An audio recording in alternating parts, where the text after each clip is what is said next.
Hi, good afternoon. I will. Okay, thank you very much. For those of you who are sitting, thanks for coming to our panel. For those of you who are standing, I think you're still confused, but you can take a seat and then we'll know where you're staying for our panel.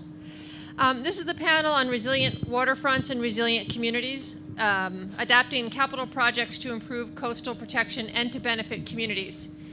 So I agreed to moderate this panel because I think it's a really important subject, because for us at the foundation, it's not resilient if you're just talking about risk reduction. And I'm afraid that idea still hasn't completely penetrated throughout the design and particularly the engineering community. So this is a great time for a lot of the folks who are in that community to talk about why community resilience is inherently part of resilience and part of the whole design of the built environment along waterfronts as well as other places. We never really settled the order of our panel, but I think that I will just make this up, so stay tuned, and I'm going to ask Stephen Whitehouse to go first, because he's got both a public sector background and now is working in the private sector. And he worked on one of the Rebuild by Design projects which the foundation hosted with the Department of Housing and Urban Development and hundreds of the best social science, physical science, engineering, and design teams from around the world. And we'll let Stephen go first, and I think he will give us a sense of why the community engagement matters from starting from like a 1,500-foot level, and some of the other panelists will be talking about what it's like in different contexts to engage the community and how it's turned out to be extraordinarily important both pre and post Sandy in the New York area. So after Stephen, I think I'll ask Daniel Tanow to speak, because in Stephen's talk he's going to wind up saying a bit about a major project on the Lower East Side. But Daniel, who is from the Lower East Side Ecology Center, is going to talk about the Lower East Side as a place, not as a hot new project coming out of the Rebuild by Design exercise. And then we'll jump from Manhattan and ask Tracy Martin to talk about Brooklyn and what's going on with the Greenway there. And she'll talk a little bit about greenways more generally, and then specifically the Greenway project there. And then I'll turn to Emily Maxwell, moving out, who'll talk to you about a very specific project, some of the work done in Howard Beach in Queens, and the relationship between trying to figure out some of the tough metrics associated with green infrastructure and design, and what that means for the community and what the community is when you're trying to figure things out new. And then we're going to end with Vincent Lee, who works with Arup, one of the best design firms that I've ever worked with, and he is going to talk about a pre-Sandy and a post-Sandy project and some of the impacts of the community engagement they did on those projects and the resilience of them. So now you all know what's going to happen. They know what's going to happen, and I'm going to ask Stephen to kick this off. Thanks very much. Thank you, Nancy. My name is Steve Whitehouse. I'm with a firm called Star Whitehouse, and it was our privilege to be part of the city's team working on the SIRR report on a couple of different project areas, and currently working with the city on the East Side Coastal Resiliency report plan, and working with community engagement there. And in between those two, we worked on this little monster called the Rebuild by Design project, where through support of Rockefeller and others, and through a great deal of support of our own resources, we brought $355 million to the city of New York to build coastal resiliency on a portion of Manhattan. Let me say a portion. I spent a lot of my career in the weeds. I mean, I'm a project guy, I guess, and I spend my time in the weeds. And as Nancy said, I can't make it up to 30,000 feet, but I'll make it up about 1,500 feet here and see what we can say about resiliency planning for infrastructure and communities. Let me just say that, you've heard a lot of it today, it's necessary and it's difficult. By different calculations, we have 590 or so miles of shoreline in New York City. Now, some of that goes straight up the heights and is not terribly difficult in terms of sea level rise, but basically it's long and expensive when we talk about physical response to resiliency. And the threats are episodic. And we may not have it for many years again, or we could have it next year. It's very hard to say. And memories tend to be short. So if everything goes really well and we don't have a big storm in the next 20 years or 30 years, the challenge is, how do we maintain momentum to do these things that we know are necessary over the long term? If we have 2 or 3 big storms in the next 20 or 30 years, God forbid, we will have that momentum. But the real challenge is, how do we do it in a sort of state that we can assume? And there are going to be hard decisions about risk. There are going to be questions about solutions for the worst case. And then how do you live with that worst case solution every day? Because you have to live with it every day. And in my mind, it's a question of forging a alliance and alignment between a number of different parties. The community being one of them, and I'll talk about what that might be. And what I'm going to call generally the technocrats. Those are the engineers and the designers and the city administrators and the people who manage the funding and the government people at different levels who handle the funding and the OMB people. And all of those people's efforts have to align for it to happen. And then in the community, whether it's the residents, whether it's the businesses on the waterfront, whether it's the maritime industry that moves goods back and forth, you have all these interests on the waterfront. And how these things align and how they turn into resources and commitments is what is a word that I haven't talked a lot about today, which is politics. Eventually, this alignment of society and interest and money and resources is the essence of politics. And that's what we have to think about over the long term, about how that is sustained. We worked on this project called the Big U. I'm going to digress a little bit. It looked at the lower part of Manhattan, and we had a series of principles, the team led by Big Architecture. We were the landscape architects. Simple little technical things. We had to deal with height for our storm protection.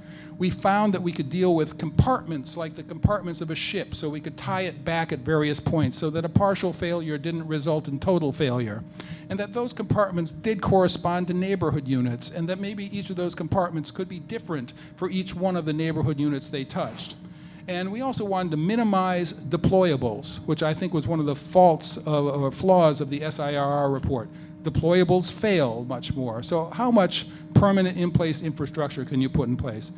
And then an urban design consideration, how can we still do this and maximize a connection to the water that people want to have? And how can we make this permanent infrastructure multifunctional? What Bjarke Ingels would call hedonistic infrastructure, in as much as it satisfies many human needs at the same time. But that you can live with it every day, even though it's there to protect you for that one day in 30 years when you need it most. And then we, very much through the rebuild by design process, in a very quick way, we had to involve the community. And we learned a number of things. First, we really put tools in their hands that we got very direct and precise feedback from them. And is there a basketball game upstairs? No. The first lesson we learned is that nobody likes a wall. Sounds like Robert Frost, but it's absolutely true. The notion that we're going to come in and put a wall is absolutely the worst thing that every community wants to hear. And so the idea that other things have to be part of the plan is reinforced over and over again when you start to talk to the public. Now, after the Big U, I want to acknowledge the work of the mayor's office. They're working lots of different areas. We were dealing with the Manhattan Edge. It's really complicated. It's really difficult going forward. We're talking to the community again in a couple of weeks. We have engineers looking at all sorts of levels of detail we couldn't look at in the Big U plan. But the Manhattan Edge has one simple thing about it, is that it's almost all in public ownership. It may be at different levels of government, it may be in different agencies, but it is an assembled site. And as you get out to some of the areas that my colleagues here are going to talk about, that places in New York City have little or episodic public land along the waterfront. The neighborhoods that are affected may be private businesses, may be private homes in the East River of Brooklyn and Queens, in southern Brooklyn, in Bronx. Both conditions exist in the East Bronx. That the issues become even more challenging with the community where you don't have a wide buffer of public land to talk about the infrastructure response. Now, in terms of principles about communities, I think going forward, we have to continue to look to have a process that has active engagement, because you have to get past You have to have a way to get past the reflexive no that you get from every community action. Every time you suggest change anywhere, the reflex reaction is no. And the only way to get past that is by really having an open communicative process that brings people in and hears people beyond their first opening statement. You may still get a no, but you'll get a nuanced no, and you'll get perhaps information that you can work with. For the technocrats in the audience, of which I count myself one, there's also a question of control that I think you have to be willing, and with the government and the project teams, you have to be willing a little bit to put yourself at risk too about what the solutions are. And it's not that you're asking the community to design a flood wall, but they have very important input to give you about how and where and what some of the parameters might be that you won't get by yourself and will not be the most optimized engineering solution that you will draw up on your desk. And so you have to be willing to put yourself out there and lose that bit of control to get the information that comes back. And you have to respond to what is heard. And you do more than the minimal. Now, when you look at this in the long term, I'll just have about a minute or more here, and then we'll pass it along. When we look down the road, whether it's a 20-year, a 40-year, a 60-year plan to sort of rebuild a resiliency infrastructure in New York City, climate adaptation will compete with every other public infrastructure need that's out there.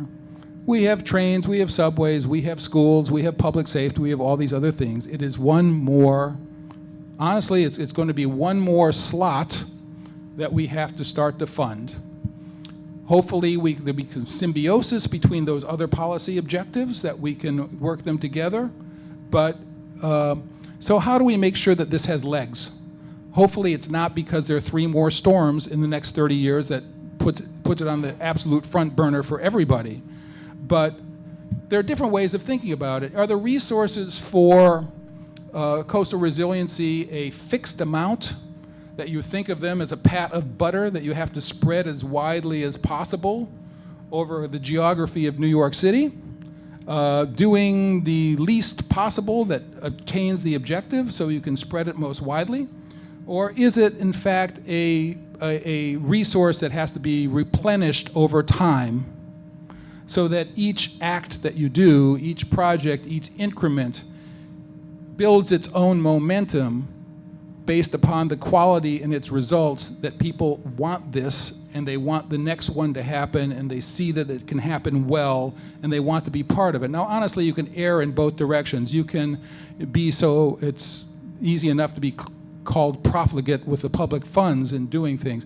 But I would argue strongly that we have to be doing more than the minimum, that there will be forces who are going to say a wall is cheapest and it's what we should do. And no one's saying that now, and I don't want to suggest that there is. But there's a commitment to quality here, and it really is, in my mind, it comes back to this community process about what will communities want, what will they accept, and you want to end up delivering a product that they're happy with, because as you look at the long term, it's that feedback that works through this cycle, again, this political cycle. The elected representatives who represent these people and control our funds are getting positive feedback about this. This is something that people want. This is, when done well, something that the next neighborhood wants to see. And in my mind, that is the sort of thinking that will guarantee or at least increase the likelihood of a long-term funding stream for resiliency infrastructure. Thanks, Steve. I have a flaw in my panel, which is no timekeeper.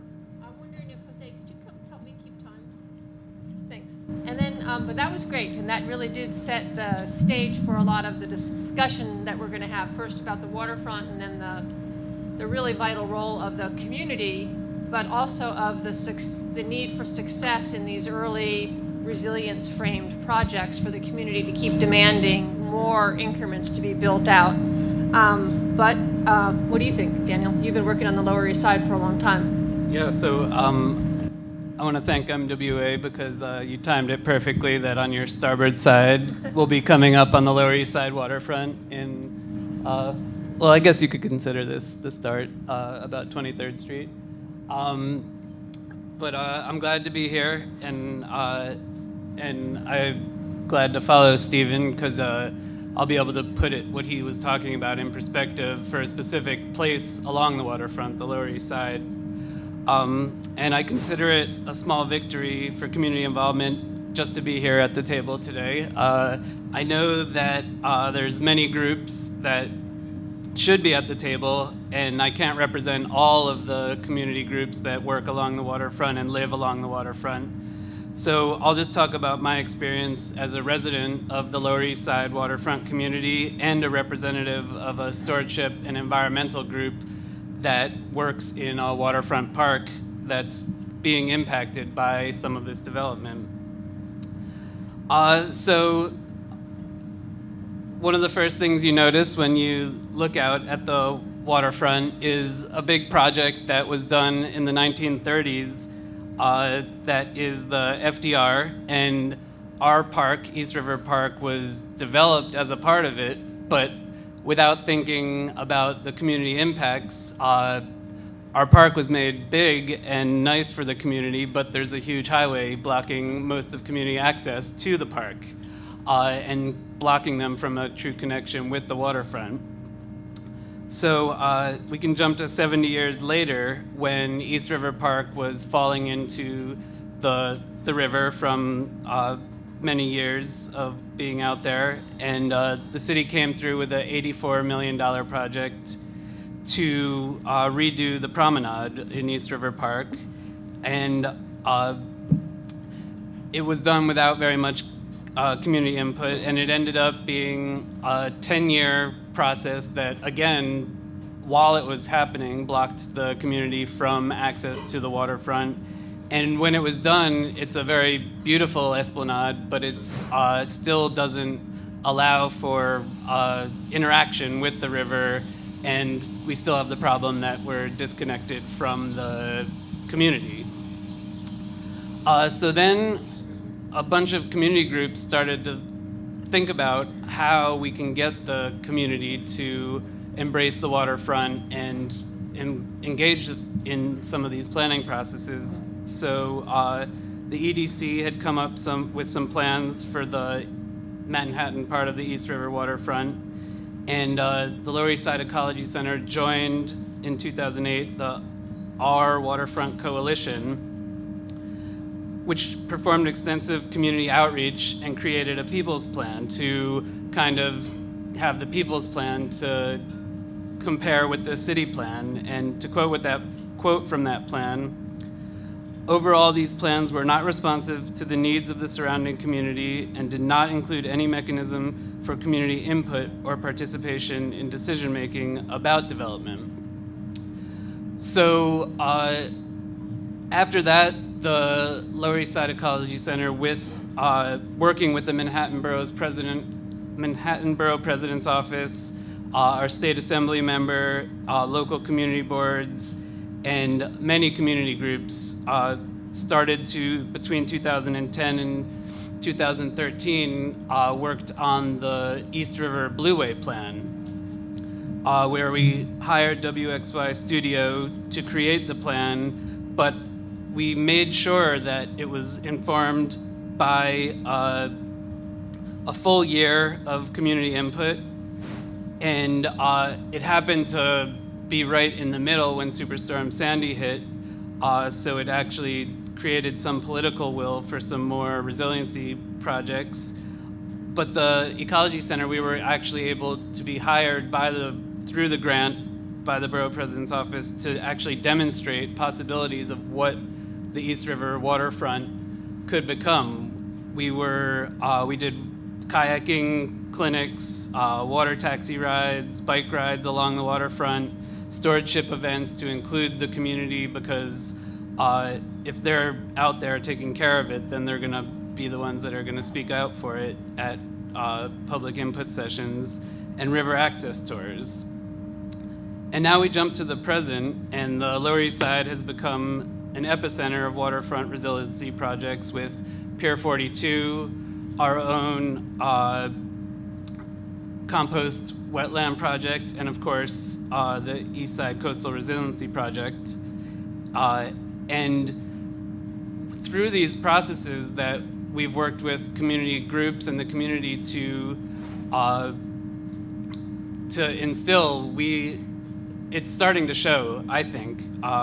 When I go to public meetings for the Dry Line or the East Side Coastal Resiliency Project, I see that the designers did a really good job of looking at and incorporating these previous people's plans into their work. And also, the biggest thing I've noticed is that the residents, not necessarily the community organizers, but the actual residents are starting to ask the really important questions for resiliency projects, like how long will the build out last and block us from the waterfront? And why aren't there more of the community here?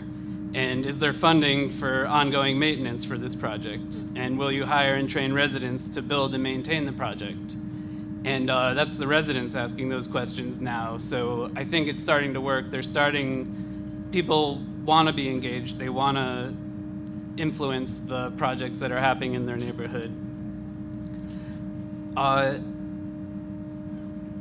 So yeah, just to finish, sometimes there are problems with community input, especially when there's lots of different projects going on. There's burnout and confusion from multiple public meetings about different projects.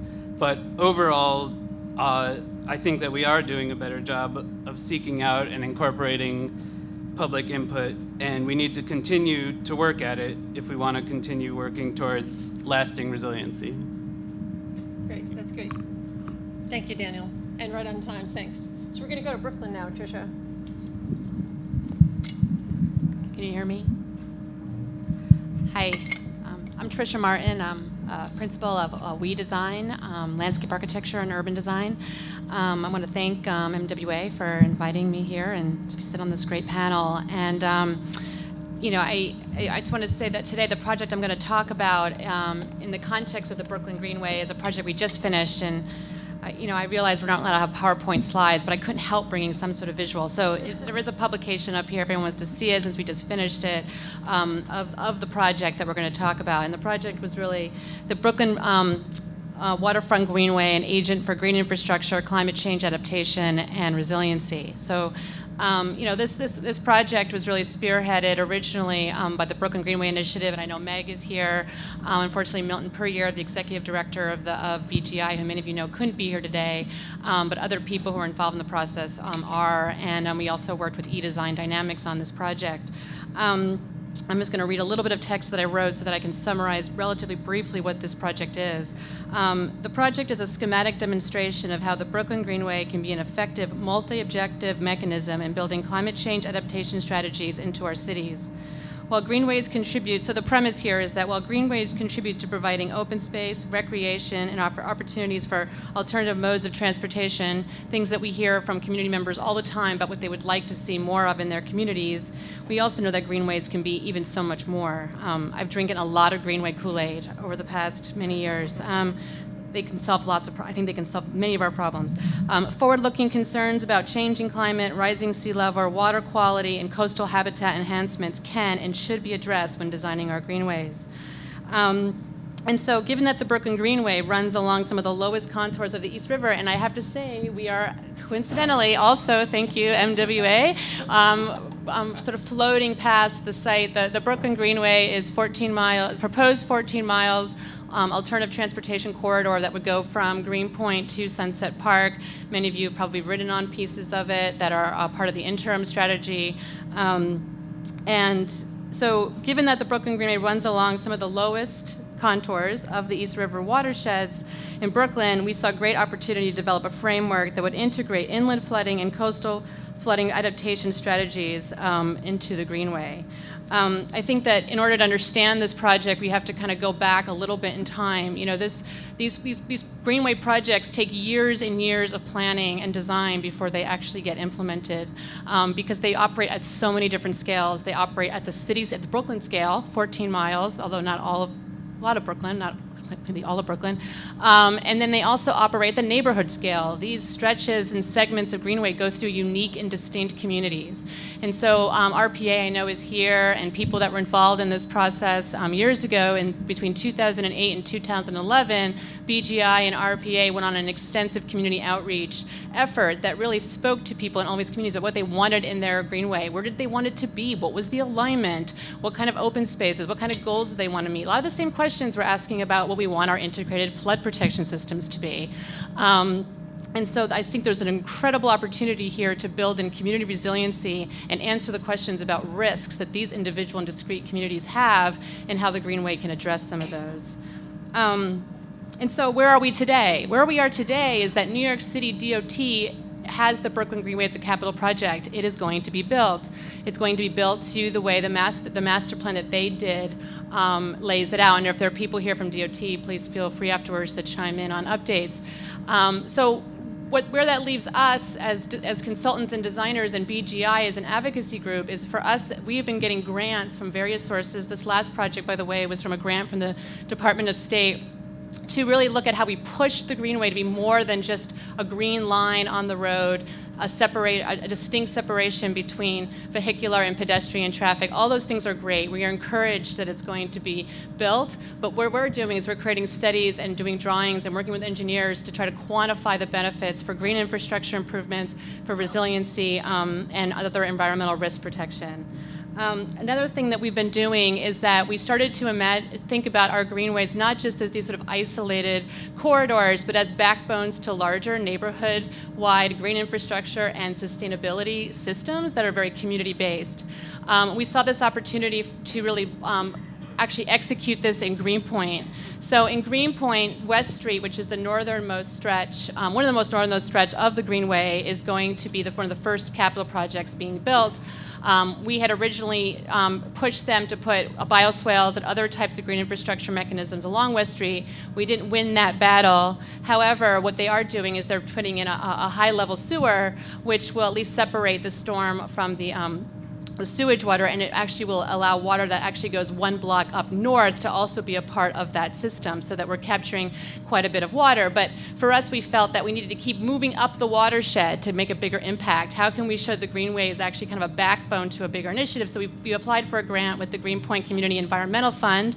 Perhaps there's some people here. Thank you. And what we're doing is we're working now with the community members and residents to identify 65 locations to build bioswales and green streets throughout the community to then take up to 40% more of the stormwater that falls in that sort of sub-watershed. In our last community meeting, we actually had a group of residents from one of the streets who've actually begun to organize at their street level scale to think about how they could sort of get private funds to actually start building green roofs and get rain harvesting systems to actually take in more water. So the Greenway really is a wonderful mechanism by which to sort of really motivate people in the community to get excited about these big infrastructural moves that happen in their communities.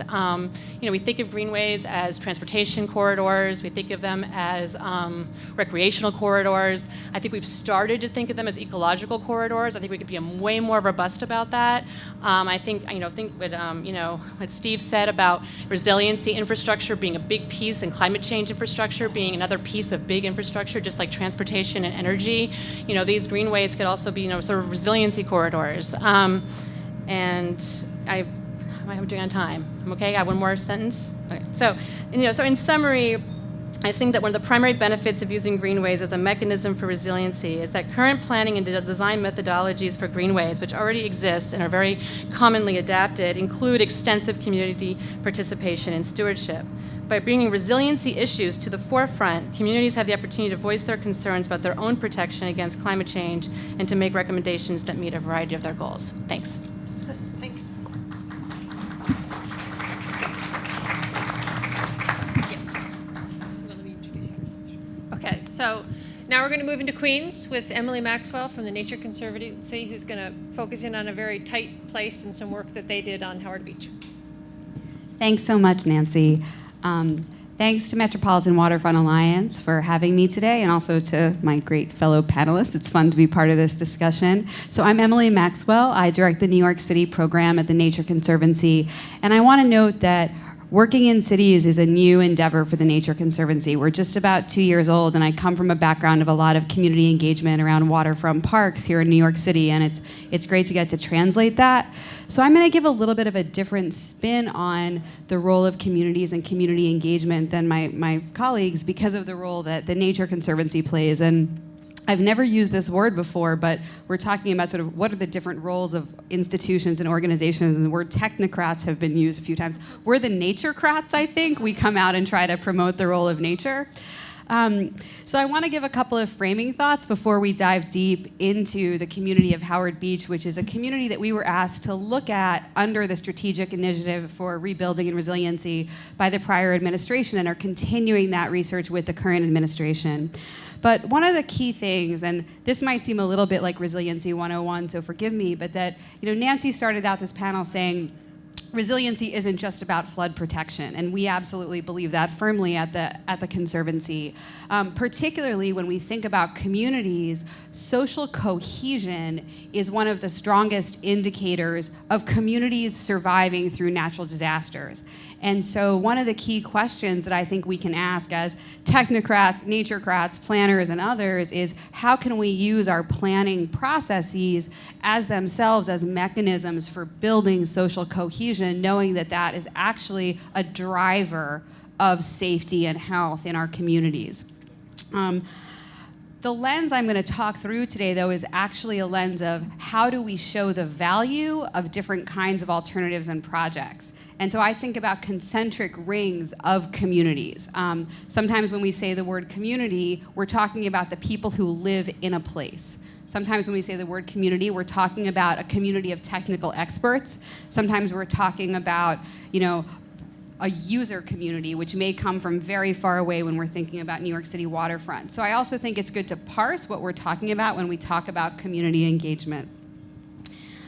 My last framing comment before I actually talk to you about Howard Beach is I just want to note, and I would imagine some of my fellow panelists might have comments on this as well, that community engagement, when done authentically, takes a lot of time, and it takes resources unto itself. And there are tried and true methods for doing it well, just as there are for planning. And so when we think about community engagement, how can we be authentic, allow ourselves the time to do that well?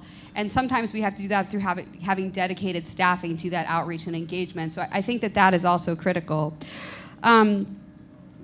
So the description of this panel talked about incorporating the social, economic, and cultural benefits into resiliency projects. And this is a challenge that we grapple with of how do you quantify those or demonstrate those in a way that decision makers can use information to best decide on the future of our waterfronts. And part of that is through community input, but part of that is done through financial decision making. So when we were asked to look at the community of Howard Beach, we were asked to look at a couple of different kinds of alternatives and to help think about a method for actually comparing those alternatives. So those alternatives, just to speak broadly, and I unfortunately can't show you the whole report, but it's really easy to find. If you just Google Howard Beach and the Nature Conservancy, you can find that report immediately. And I should note that Rockefeller was one of our key funders on that project, so we want to thank them as well. We were asked to look at all green methods for resiliency and hybrid methods for resiliency as well. And so when we talk about all green, we mean many of the things that you all think about: dunes, berms, mussel beds. When we think about gray alone or hybrid, we think about the combination of conventional or hard engineering approaches coupled with green methods. And to kind of get to the findings of the study, what we found through our analysis was that hybrid infrastructure options, and we're about to release an update of this study where we also compared it to gray only, actually perform better when you're looking at a suite of benefits and when you're not looking at flood protection alone. So if you look only at flood protection, so the wall that no community really wants, you might get a marginally higher flood protection benefit. But when you try to incorporate some of the other benefits that communities look for, be they recreational, be they environmental quality, you actually see that hybrid infrastructure performs better. one of the things, the challenges of doing a study like this is there's a lot of information that isn't known. And so when you perform a valuation study, part of what you're doing is looking at the best available information of the value that people put on certain amenities and assets. And one of the things that we as a community, I believe, can do better is to be doing robust surveys of constituents when we're looking at projects like this to understand the values they place on projects like this.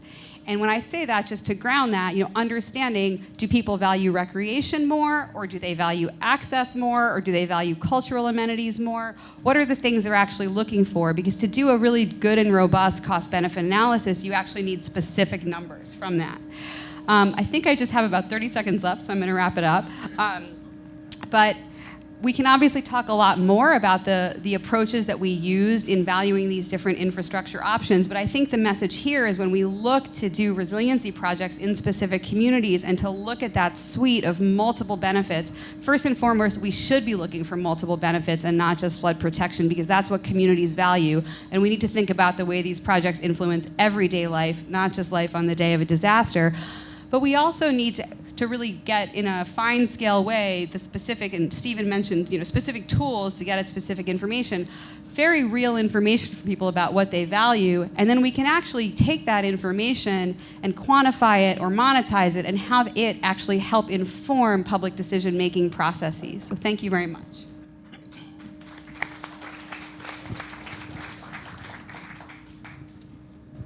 Thanks, Emily. And then last but not least, Vincent is going to talk about a couple of projects here, and I'm not going to try to remember where they are. He'll tell us. Thanks. All right. Thanks, Nancy. So firstly, thanks to NWA for inviting me to speak as part of this panel.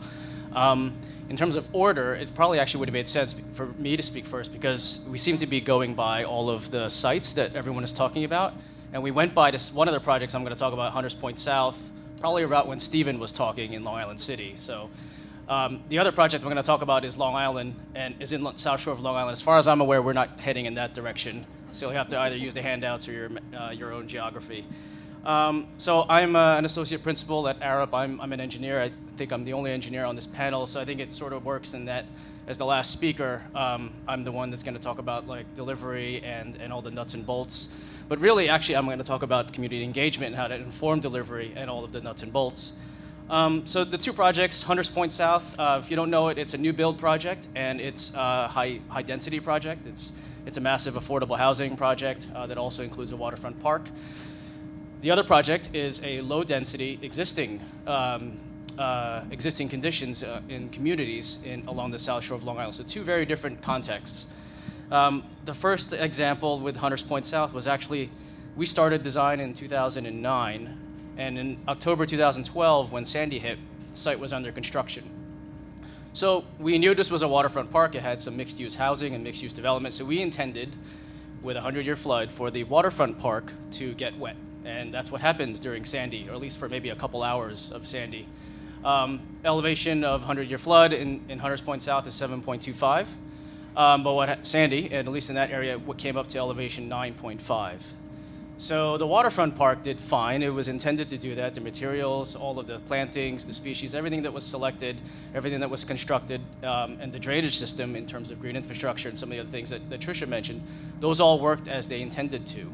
The streets were okay, but many of the buildings were under construction, so some of those had to redesign in terms of, because of the fact that Sandy came inland much further. So the buildings had to go through a redesign, the facades changed, foundations changed. The generators were all elevated, the windows were all replaced and changed. So many of the building fronts that you'll see once those open in the next year will be very different from what they were originally intended to. But the waterfront park and the infrastructure are largely what was intended. In large part, that was because of the extensive amount of stakeholder engagement. So any project in New York City requires a number of different stakeholders. When you're working on the waterfront, it adds probably double or triple, because now you got to deal with state authorities and other authorities in terms of DEC, the Army Corps, and other authorities.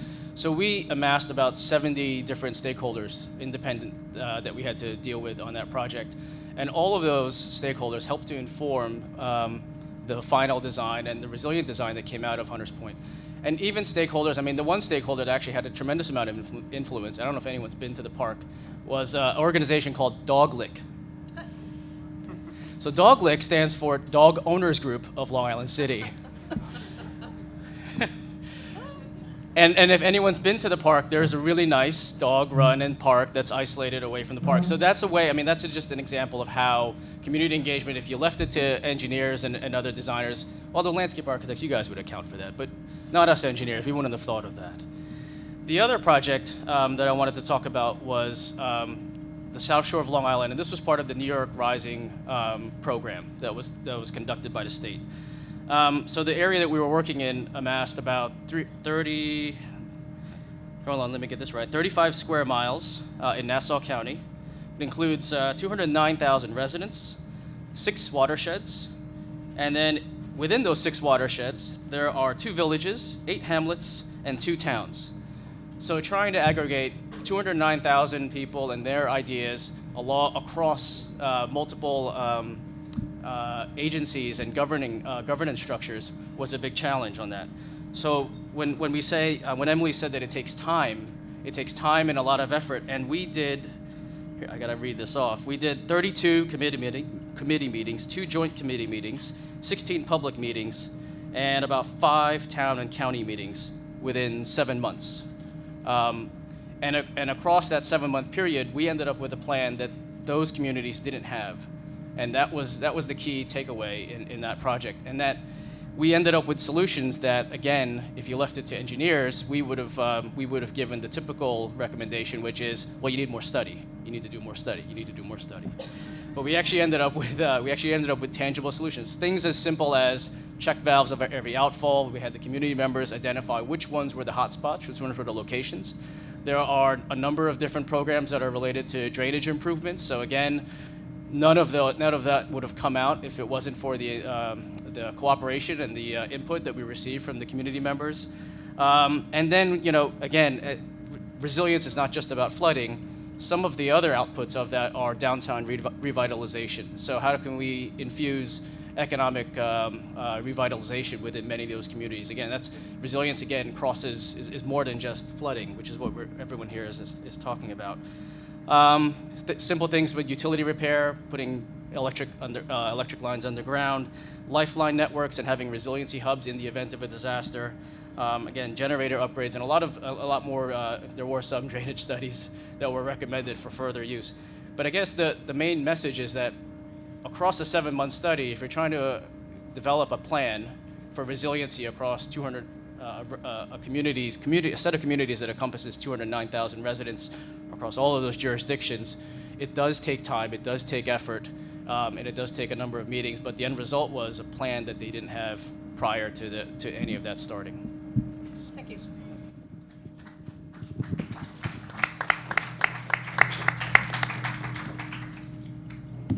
So now we have about 45 minutes for questions, and I don't know, in the earlier panels they had pieces of paper going around collecting. Have there been? No? Okay. Then I think if you have a question, just stand up and I can see you better. And are there mics, Jose? No? They're not? Yeah, let me give you this because I have this. So we'll take the first question there, the woman who's standing up for the panel. If you want to direct your question at a particular panelist, please do. Otherwise, just give us your question and we'll field it. Sure. It's an in general question. Carlina Salguero from Portside, New York. The term community often ends up referring to the landside community. So at Portside, we're always trying to get the community afloat and the community ashore together. And since the maritime industry is often, as Venetia Landon put it, a silent industry and doesn't speak up, I think there's a lack of maritime activity under kind of cultural, economic, social resources that ends up coming into play. And because the landside community doesn't yet know how to vision that. So Vision 2020 told us we would do that, and Sandy comes in and the focus is suddenly now water is bad, as opposed to Vision 2020 is like water, we're going to embrace it. So how can we get those maritime voices and activities part of our post-Sandy resilient activated waterfront? Oh, that's okay. So that's a really good question. I think the MWA is probably as good at as anybody at mobilizing that waterside and water-focused community. I know in the Jamaica Bay projects, there have been a lot of engagement with the water-based community. Have any of you worked with that, Stephen? I guess I wanted to respond to that differently and give another plug, I guess, to the MWA, but because before the people who started this who are in this room and the people who are running now is in this room, that coalition of people around the water who worked in the water and lived near the water and cared about the water never existed. And I would say generally the question of getting the voices of anyone working anywhere near the waterfront, whether they're land-based or water-based, is a challenge that sort of first-tier or traditional community engagement has a hard time getting. It's just as hard to get and it will be just as hard to get the business owners along the East River shore of Red Hook and Williamsburg and Greenpoint into any sort of a community process there. They frequently don't live in the neighborhood. They're frequently working all day long during the day and going home somewhere else. So you have to go beyond, and again, it gets to resources. You hope you have the resources to go beyond the traditional evening meeting and the traditional call through this community board and to the half dozen community organizations you know, to try to scratch deeper into the surface about what are the dynamics of the community at each waterfront site. And I agree, and I don't think there's an easy answer. I think it just takes work. Any other questions? Yeah, please, give them, there we go. Hey, I'm Susanna Black. I'm from the New York Harbor Foundation, which supports the New York Harbor School. I was just wondering what thoughts you guys had, possibly especially the guy from the Lower East Side Ecology Center, about what role education plays in building resilient communities. Because I know from what I've seen of the kids that I work with and that we teach, I would trust these kids in an emergency a lot. No, I do. Because they have the waterfront skills, like the actual hands-on skills, as well as the awareness of sort of broader climate change issues that I think are needed. And just, if I'm trying to picture a New York, you know, we're all sort of doing science fiction in our heads here, trying to picture what climate change would look like. And if I'm trying to picture a New York that feels safe in that and resilient in that context, it's full of kids like Harbor School kids. It's full of people who like know how ecologies work, how to tie a knot. Is that something that you've thought about much?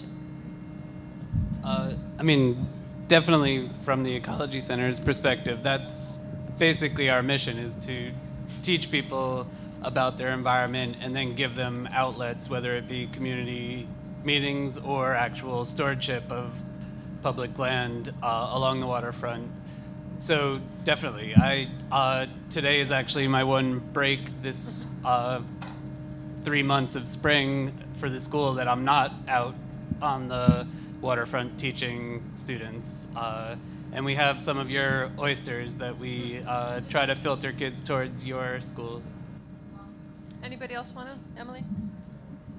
Yeah, so to me, one of, I think, the most critical points of what you're saying is, are people oriented to what they are next to, right? And do we have, and I would use the term environmental literacy, it could be spatial literacy. And I think for our communities to be safe, we have to have an understanding of where we are. And so for me, I harken back to, I was involved very early in the days of revisioning the Astoria Long Island City waterfront. And one of the first things we did was we initiated a program to connect young people to their waterways in order to build just that, not only sense of connection, but also a sense of stewardship and understanding. We called it Coastal Classroom, but one of the most fundamental things about our water body, it really wasn't frankly known to a lot of residents. I mean, people didn't really understand that these aren't rivers that we're on. So I think that when we think about broad popular education, sometimes we have to think about very just building fundamental literacy in our surroundings. And I think that goes, frankly, not just for kids, but I think for like all constituents. But kids are a great place to start, and then oftentimes they bring that information home. Yeah, I think also, with our work in Greenpoint, I think that, and this is going to key back to some of the things that Vincent said about how this all takes a lot of time. I think the more that I think that as designers, as technocrats, I think that it's less about, going in and sort of asking the community necessarily. You want to go into the community and ask them, you tell us what's going on in your community. Do you have flooding? Do you find that it's gotten hotter? Do you finding you're losing habitat and trees? And you want that information from them, but then you have to give something back. And what you give back is education. You say, you're not here necessarily in the first day to say how you're going to transform or how you want to transform your neighborhood, but you're here to teach also. And so I think that there's that trust that begins in the beginning, and this is a little bit less about maybe tying knots and doing an education that's about how to survive in the water, but just how we teach people about what climate change is and what their options are. And when Greenpoint has had so much environmental risk on multiple levels, and so there's been lots of emphasis there. But over the time that this process has been going on, people are learning, and now they're asking questions, and now they're saying, okay, I get why this matters, and I want to build it too. And so where do I get the money to put a green roof in? How do I do a harvesting system? So I think it's it'd be great if we could have that process happen faster, but I think in some communities it's just going to take some time, and I think that we have to be patient along with the communities. Yep. And I'll add to that. I think from the work that we did in Long Island, there was, the first set of community meetings we had was really a lot of teaching. We had feedback that, some of the quotes were, I had 3 inches of rain in Irene. And now in Sandy, I've got 3 feet of water in my house. Like, what is happening? And then we have to go. We take it for granted that we're aware of climate change and sea level rise, and we know the risks, and we understand all of these risks, and we design for these risks. But there is that level of teaching that has to happen throughout the community engagement process. And I do think that generationally, it is a big difference. The younger generation, I think you're right. They can help us. They're much more well aware. They're learning this in school early on, whereas there's a generation out there that is still in this learning process, and that's the difficult one to overcome, because that's the generation that's making decisions prior to a storm happening in terms of what to do in anticipation of that storm. Yeah. And I guess I'll mention, since you didn't, we talked on this panel about the Rebuild by Design project on the Lower East Side. There's another one of the 6 Rebuild by Design winners that's in Staten Island, and the Harbor School is one of the core partners in that, and they will continue to be a partner over the years as that unfolds. And the fact that Harbor School was a partner has always been really compelling, like to the jury, to the Rockefeller board, to the government people who are involved, because they're not really an add-on, they're a really intrinsic partner. I just want to tell an anecdote that some of you might have heard about the tsunami in Southeast Asia, and there was a girl, a high school age girl, who knew that it was a tsunami coming when she looked out the window from her hotel on the beach, and she was very, very frightened, and she convinced her father to not go out, but she couldn't convince her mother to not go out because she had learned about tsunamis in school back in the UK. And it had a really tragic ending. But she did have this environmental awareness, and her parents didn't. And that was during the big tsunami, which was 5 years ago. So there is a lot. School-age kids are sponges for information, and they're also, in many cases, much more situationally aware sometimes than adults can be if they have a lot of other stuff going on. So it's a great point.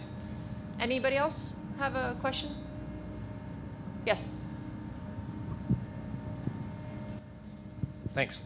Nick Cohen from the Parks Department here in New York City. Can you hear me? Yep. Great. You all talked a lot about how resiliency efforts often have multi-benefits, excuse me, or interdisciplinary benefits. I was wondering if you could share an example where, either by perception or reality, a resiliency effort or a proposed resiliency effort bumped up against another effort or other benefits that seem to exist in the community. A more contentious example, perhaps. Thanks. Good question.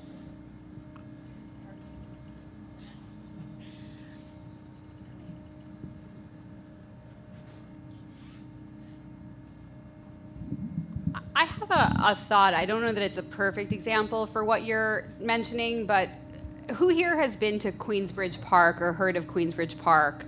So So not too many of you. So it's a park in which, for a set of reasons, the seawall there was deteriorating and really falling into the East River. And upon the restoration effort was to create a sloped edge. And I think many of us in this room would see that from a resiliency perspective, from an aesthetic perspective, as a boon, right? This is a fantastic thing. The park is also the backyard, essentially, of the Queensbridge Public Housing Project, which is the largest public housing project in New York City.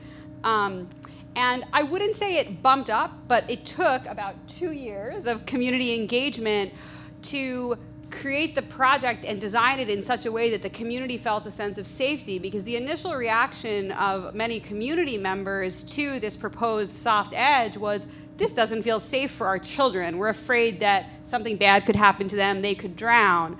And the only way that we were able to move that and actually bring it to a place where the community was saying, actually give us our sloped edge, just give it to us with safety, was to actually listen to people and talk through those conversations. So I think that's an example of where, you know, you can walk in thinking, I have this great project, why wouldn't everybody love it? And then you can find friction, and working through that friction actually improves the project writ large. I think these things exist on so many different levels, and we're going to come up with these conflicts all the time. On a level of policy, our city waterfront zoning says you ought to be able to stand from an adjacent street and look straight out to the waterfront without anything rising beyond the line of your eye. That's city policy right now. Well, that's going to be very hard to make flood protection in any number of neighborhoods if you follow that policy. And that translates as well to neighbors and the people who live places. I've always had this view from this location to this water here, you're going to change it. I don't want that. I think we're going to face issues with parking displacement and things as parochial as that. I think we're going to face issues with having to cut down trees, and yes, replant them, but have to cut down trees in order to make flood protection. I think these issues, and this is not even without getting to the really tough ones, like, and we haven't yet had a project in New York City that said this, saying that we want to make this line of protection, and people on this side of it are fully protected, and people from this side of it are continued to be at risk, and people right along the line of it are going to be condemned.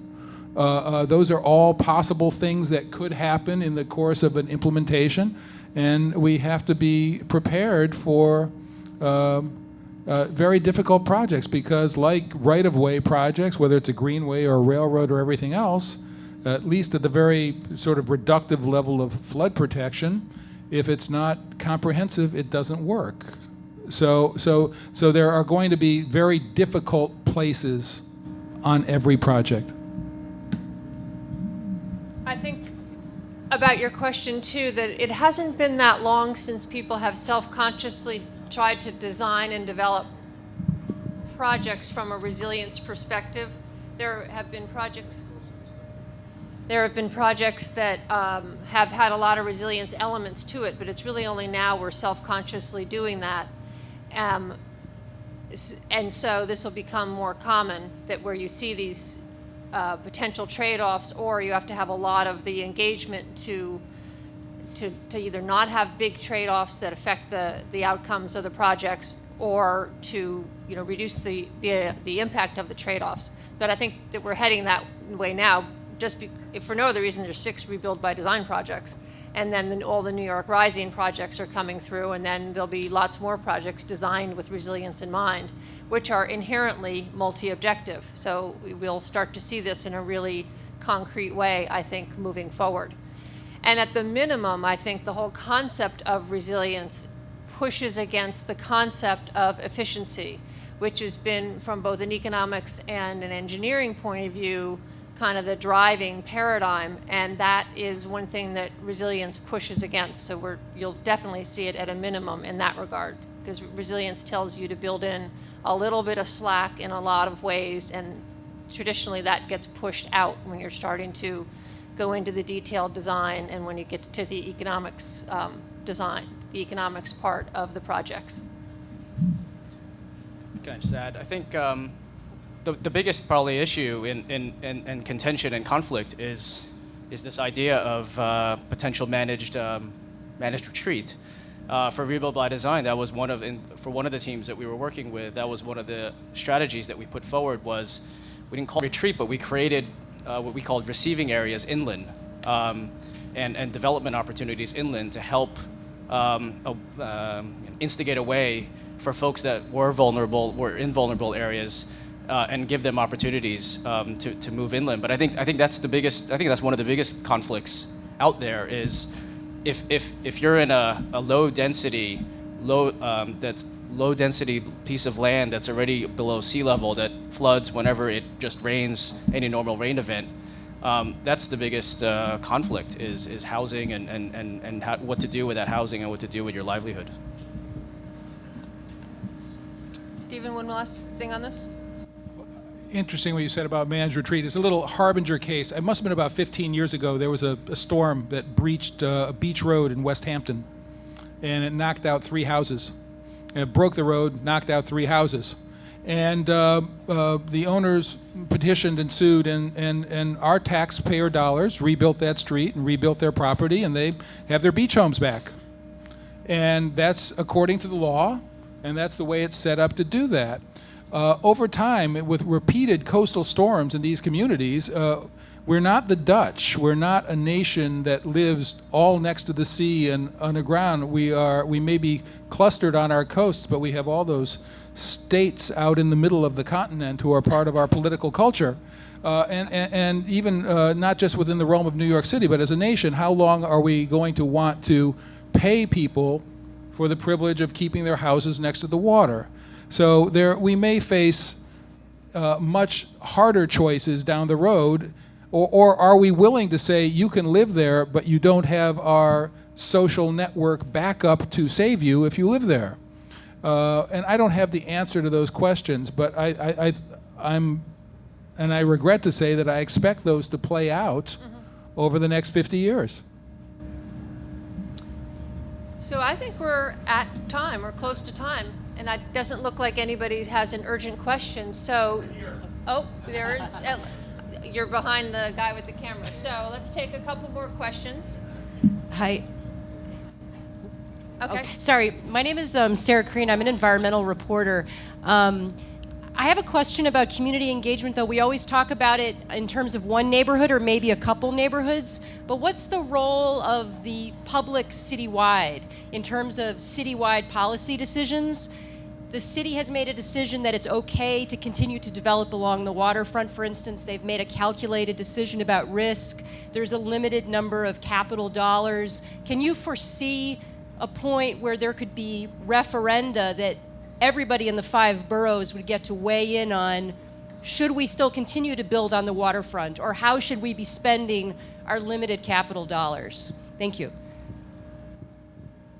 Anybody want to weigh in on a citywide 5-borough referenda on the waterfront development? We can pass, Stephen. We really don't quite have that mechanism. I was thinking about some of these factors. Your closest level of representation when you live in New York City is your city councilman. I think your city councilman represents about 150,000 people, something like that. Your congressman represents about 300,000. That's 250 to 350,000. We don't have a lot of real local. We don't have a provision right now in New York State for referenda either, or for it's not like California. So I don't really know how that happens. I think it has to happen through our neighborhood voices and through our council people and towards our mayor and in the sort of great court of public opinion. And as it begins to manifest itself, I don't know if there'll be a mechanism in place. Oh, the only other thing is that in case of representation, there are approximately 1 police officer for every 250 New Yorkers in terms of representation, just in terms of relative numbers. So. And you know, we're coming into harbor. I think people are probably getting anxious to get up. How many more? Okay, Nooper, last question. Hi, I'm Nooper. I'm currently with Rebuild by Design, but prior to that I was working as a community organizer. So I've seen on both sides what it means to both organize with the community and be a part of a community that is outreach to. And I'm just curious, like in the in this current stream of funding and as funding comes through, there's a need for a lot of these projects to be shovel ready. So you actually have to be engaging the communities before there's any promise of a project. And often what happens is that these projects don't then get funded. Sometimes they do and sometimes they don't. And so yesterday I actually spent the entire day in Asbury Park, and I was talking to some of the residents, and Asbury Park was one of the Rebuild by Design communities that 2 design teams actually focused on. And they said it was kind of like being shown an ice cream cone that was kind of like the best sundae that they had ever seen, but they don't actually get to eat it. And I'm curious for you guys as practitioners, like, when you start engaging with communities and when that project doesn't get seen through, what are the conversations that you have within your organization in terms of continuing to engage with the community, or do the priority of your projects change based on the fact that you've already engaged with communities that may not necessarily have that funding at that moment? Vincent? I can say that, I worked on one of those teams for Asbury Park. At least from my side as an engineer in terms of how we engage with the community, I think Rebuild by Design was a bit of a different animal than most projects. Most times when we're engaging a community, it's say, okay, there's a project, there's funding in place, what is it that you want to see out of this project? I think Rebuild by Design was a bit different in that it was a competition, and that I think some communities expected the 10 communities that were selected, they all expected that maybe that there would be a project at the end. But I think that particular project was different because there was almost a competition to try to get funding. I think most times when we engage the community, there is already a project in hand. I don't know if anyone else has similar experience. I have a slightly different experience, given that a lot of the work that I'm doing is sort of kind of 50% advocacy and then 50% design. And so sometimes some of these projects are sort of community-based. They're funded by a community group. That community group may not be of that community, but they sort of feel that they're serving a community good, whether that be, let's say, maybe more of a borough, perhaps.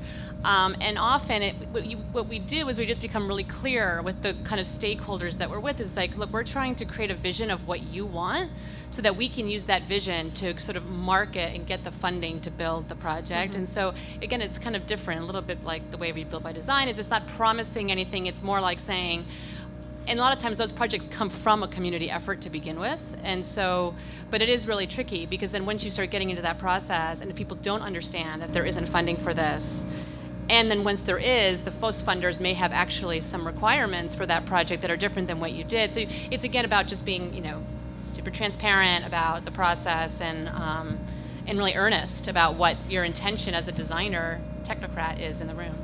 I love it. I would say about the rebuild process, it was a competition. Everyone who was involved in there really had to put it out there, really had to compete against other people.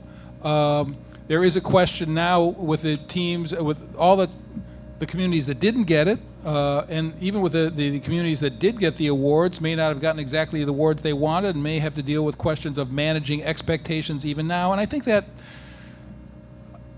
even odd, I've worked in government and I can be very pessimistic, but basically I'm an optimist, and I've made plans for all kinds of things that have never taken place at all, some of which they have, and some pieces of them have taken place, maybe as I conceived of them, maybe differently as they've morphed through several different processes before they actually happen. I think there's a value in putting it out there, and I actually think there's a value in exciting the people of Asbury Park in this case, about what they might be able to aspire to, and whether the challenge whether it's not funded in this round, and whether the challenge is too great even to do, is sometimes unfortunate, but you got to put the ideas out there. And it's good to stir people's ideas, I believe. I think it's better to stir people's ideas than to be afraid to get them agitated about anything. It's a much calmer community relations if nobody expects anything. But I don't think that's our role as designers, thinkers, advocates, and community people. Or foundations. So that's a great way to end this. Would you please join me, give a round of applause for the panel?